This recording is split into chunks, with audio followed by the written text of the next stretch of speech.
রাসূলুল্লাহ সাল্লাল্লাহু আলাইহি ওয়াসাল্লাম বলেন, লিস-সাইমি ফারাহাতুন ইনদা ফিত্রিহি ওয়া ফারাহাতুন ইনদা লিকাই রাব্বিহি। রোজাদার বান্দারা আল্লাহকে ভয় করে পানাহার এবং যৌন সম্ভোগ থেকে বিরত ছিল, তাদের জন্য দুইটা সবচেয়ে বড় বড় খুশির সময় আছে। একটা হলো ফারাহাতুন ইনদা লিকাই রাব্বিহি, আল্লাহর সাথে যখন সাক্ষাৎ করবে।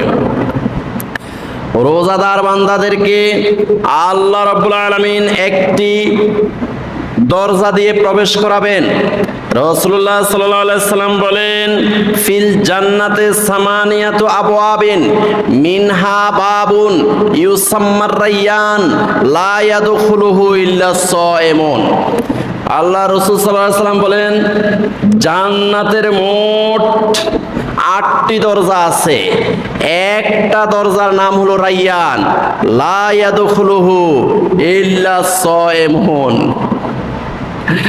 শুধুমাত্র কেবলমাত্র রোজাদার বান্দারাই শুধু রায়্যান নামক দরজা দিয়ে জান্নাতে প্রবেশ করবে। সুবহানাল্লাহ।